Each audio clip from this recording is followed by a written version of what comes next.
All right, everyone. Now we're going to do problem number 2. Reminder, we're doing the AP Calc AB FRQs. We just did problem number 1, which is one of the calculator questions. Number 2 here is also a calculator question. Again, these are from 2019, and they're all on the AP Calc website. If you Google for AP Calc AB FRQs or previous exam questions or things like that, you'll find on the official AP website all of these FRQs and their solutions. Okay, so for number 2 here, this is a graphing calculator question, and it should take about 15 minutes to do without, I'll be explaining things as we go. All right, so the velocity of a particle p moving along the x-axis is given by the differentiable function Vp, where Vp of t is measured in meters per hour and t is measured in hours. Meters per hour is V of p, t is in hours. Selected values of Vp of t are shown in the table. Particle p is at the origin at time 0. It's going to be important. Okay. So this is a fairly typical table problem. They give you values in a table of particular values of a function, but they don't give you the equation of the function. And this happens to also be a motion problem. So it's one involving a particle that's moving, and we're going to have to relate things about its position with things about its velocity. So perhaps to start, I'm going to let x sub p of t be the position of the particle at time t. So position of p at time t. Then recall that the derivative of position is the velocity. And that's what we have a few values of here in this table. And this position then must also be measured in meters, since its derivative is in meters per hour. Okay, so to start it says justify why there must be at least one time t between 0.3 and 2.8 at which the derivative v prime of t, which recall is the acceleration of the particle, so we could say v prime of p of t is this acceleration of the particle, it equals 0 meters per hour. Okay, so whenever you have a problem where you're asked to show that some time or some x value exists, that an existence type question is going to require an existence type theorem.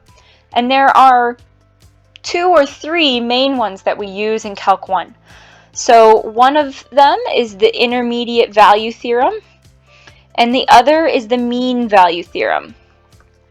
The third is probably the extreme value theorem, although I use that one a little bit less. Usually the intermediate value theorem and the mean value theorem are the main ones that you see on the test.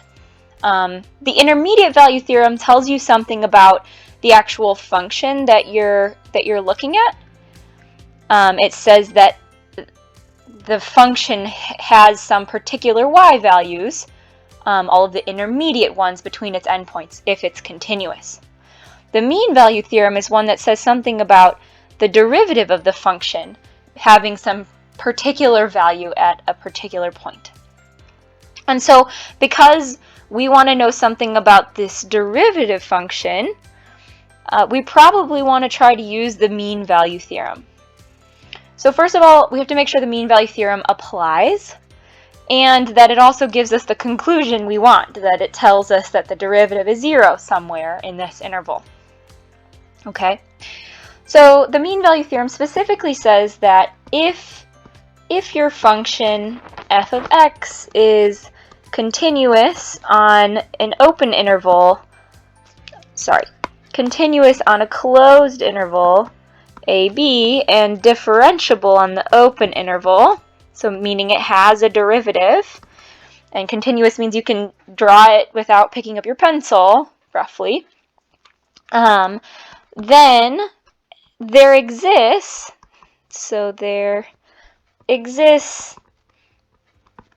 a time, there exists an x value,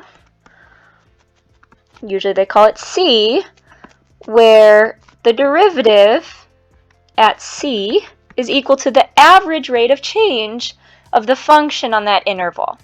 Remember that the average rate of change is just the slope between the endpoints. So that's the change in the y values, f of b minus f of a, over the change in the x values, b minus a. Okay, so first of all, we have to check that our function that we're going to apply this to, v of p, so in our case, we're applying this to the function vp of t, that's a continuous function on the closed interval and differentiable on the open. So this is why it's important that they tell us that vp is a differentiable function. The information they give you in those first few lines is usually very important. So because it's a differentiable function, that implies it's also continuous. Remember, if you're differentiable, that implies that you're continuous. So if you have a derivative, you must be continuous. The other way is not always true. And so that means that we can apply the mean value theorem to this function. And so what does the mean value theorem say? So we would say Vp of t is continuous, Vp of t is differentiable and continuous on 0.3 to 2.8. So the mean value theorem gives a time c such that Vp prime of c is equal to, we're supposed to have the function at b minus the function at 0.3 over 2.8 minus 0.3.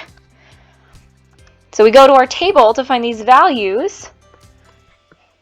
They're both 55. So this is 55 minus 55 over something. Doesn't matter because the top is 0. So this is 0, which is exactly what we wanted. This shows that there is some time in our interval, particularly this c is between a and b. That's part of the theorem. So c is between,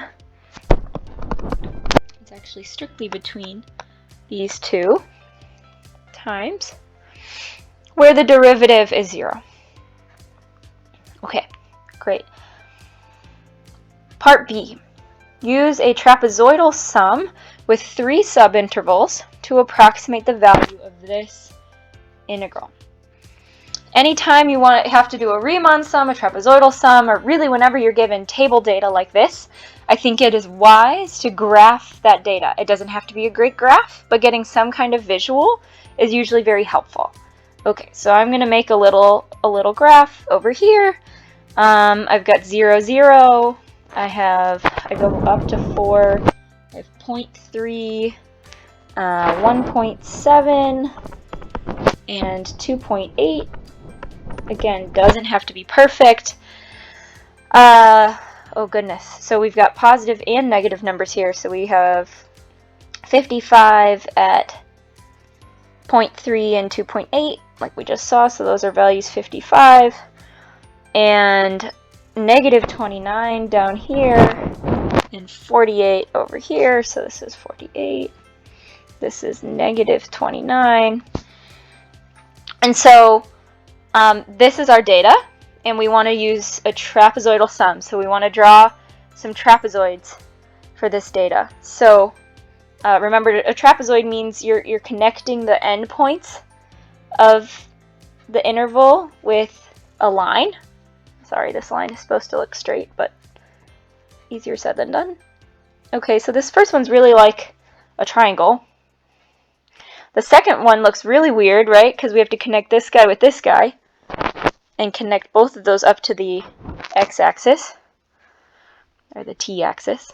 This one's also going to look weird. And note that even though these trapezoids look strange, the computation is going to be the same. So let's recall when we're doing this trapezoidal sum to approximate this integral is the area under the curve, between the curve and the x-axis, really, where we count the area above the x-axis as positive and the area below is negative. And we're approximating it by finding the areas of these trapezoids, or really what looks like triangles, right? And so to do that, we need to know the area of a trapezoid. So in general, if I have a trapezoid that looks like this, perhaps I'll call this H1. Well, to be consistent with standard notation, let me call this base 1 and base 2, and this the height. Then the area of this trapezoid is going to be given by the average of the bases. So you know how to average numbers. You add them up and you divide by 2. So base 1 plus base 2 divide by 2 times the height. That's it. So for our sum here, we're going to want to add up those numbers. So we're approximating this integral, this area under this curve, VP of t, which we don't know what the curve actually looks like, right? We only have these particular points. But the first one has the first base is just 0 because it's at 0. It has no height. So, sorry, this is an approximation. So the first base of the first one is 0, and at the next endpoint at point 3 is 55. So this is going to be like 1/2 0 plus 55 times the height here, or the width, is 0.3. Then our next trapezoid between 0.3 and 1.7, that one has the first base has height 55 still, and at 1.7 it has height -29. So we put that in. And our height there, our width of our interval, is 1.4, so the difference between 1.7 and 0.3. And then our next one from 0 to 2.8 is going to be, from 1.7 to 2.8. We have half of our first base is that -29. Our second base is 55 again, and this time our width is 1.1. Okay, and notice we're only going to 2.8, so even though I drew this last trapezoid, I really shouldn't have, because we're only going to 2.8, not to 4. Okay, so being very careful to pay attention to details on the test. They might try to trick you like that, right? And we only needed these 3, which again, it tells you to just use those 3 here too. And now we just need to add these up. Luckily, this is a calculator problem, so you can plug this into your calculator carefully, and you should get 40.75. Now remember here, we're integrating to figure out what units this is. We're integrating, this was in meters per hour, and we're integrating with respect to hours, so we should get back meters. Okay. This is approximating the distance, this is approximating the displacement between the particle at time 0 and time 2.8. They're not asking for that, but they could have asked for an explanation, right? And this would say that the particle at time 0 versus the particle at time 2.8, that displacement is approximately 40.75 meters. Okay, let's move on to part C. Part C says we have a second particle q, which is also moving along the x-axis, so that its velocity is given by vq of t here, between time 0 and time 4. It's the same time as we have for p. Only this time, notice we actually have an equation, which is complicated, but it's an equation. Find the time interval during which the velocity of the particle q is at least 60 meters per hour. Okay, so before I even move on to the second question here, I might as well do this first one, right? So if I want v of t to be greater than or equal to 60.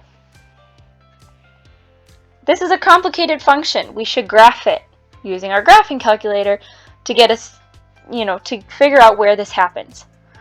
So if you graph this function, and maybe you also graph the function 60, so you have two y equals. You have one, like a y1 and a y2, which is just 60. If you graph those, you want to look on your calculator for when your 60 should be aligned.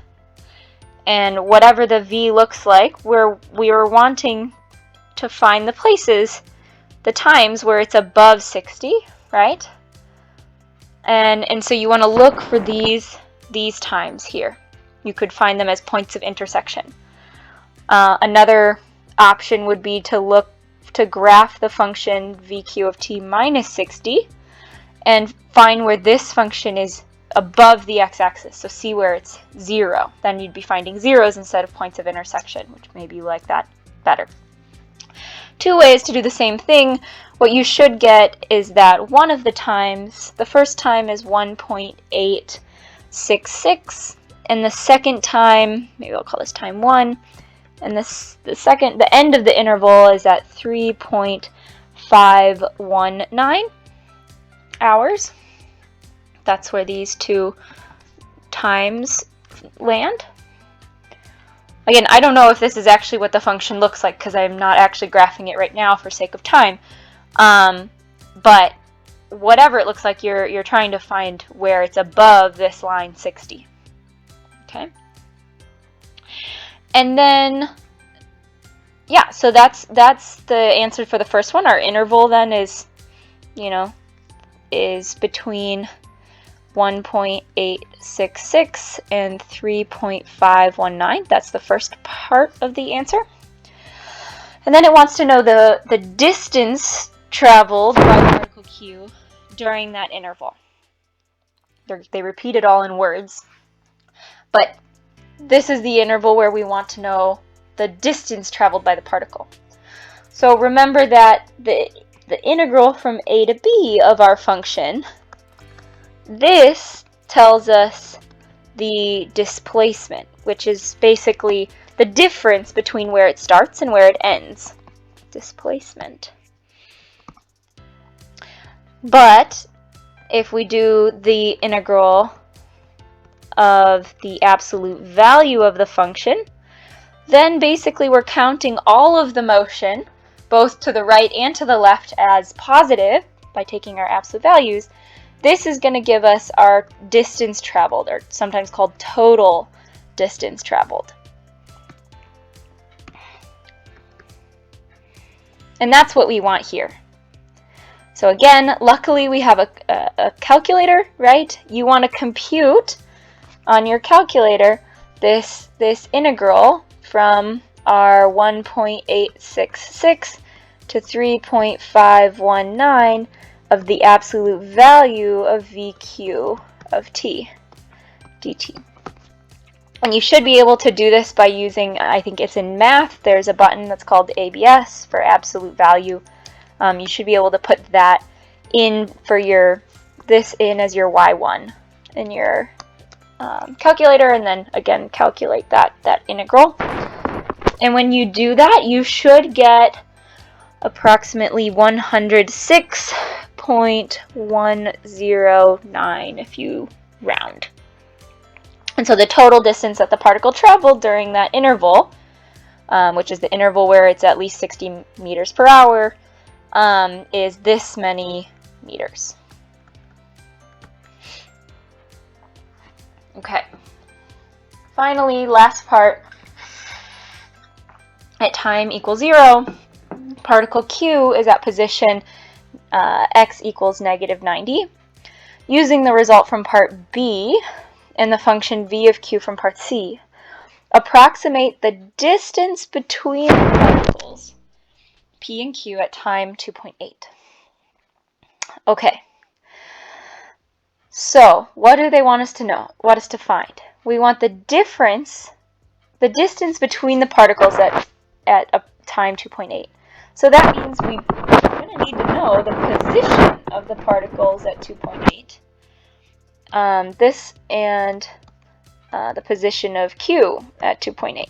We need to know both of these, and we want to know the distance between them, so maybe the absolute value of this.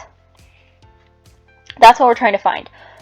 So that means we first better find the position of each of them at time 2.8, right? So let's start with P.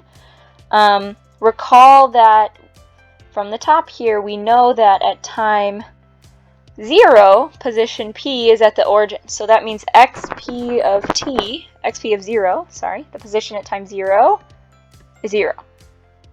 Okay, so that's good. And we also found in part B here this integral from 0 to 2.8 of Vp of t. Now remember I said that's the displacement. This is the displacement of the particle P between time 0 and time 2.8. So if we know, in other words, another way to really write this is that this is xp of an approximation for xp of 2.8 minus xp of 0, the position at 2.8 minus the position at 0. But they tell us that this position is 0. So that means this is an approximation for the position at 2.8. Okay, so long story short, we have that xp of 2.8 is about 40.75 meters. That's it, or that's its position, 40.75. Now we need the position of Q. So for Q, they tell us that at time 0, Q is at position negative 90. So x of Q, that position at time 0, is negative 90. And we know the equation for the velocity, vq of t, right? They tell us that here. It's this complicated function that I'm not going to rewrite out, but it's here, right? This is a classic AP Calc question. They give you an equation or a graph for the velocity or the derivative of a function, and they ask you something about the position or the antiderivative of that function. But they have to give you one value, because remember, if you just took the antiderivative of a function, you get a plus c. In order to find plus c, you have to know one position, one value of the function. Okay, so the long story short is that this kind of setup where they give you the derivative, they tell you the value of the function at one point, and they ask for the value at another point. In this type of situation, you want to use the first fundamental theorem of calculus, which in this case is going to tell us that the integral from 0 to time 2.8 of the velocity is its position at 2.8 minus its position at time 0. So notice that why this is the correct tool to use is because I know what this is, and I can find this since I have the equation and I can use my calculator.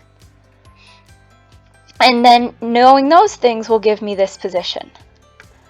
So I find this value of this integral on my calculator, and I get that that's 135.93 45.93776.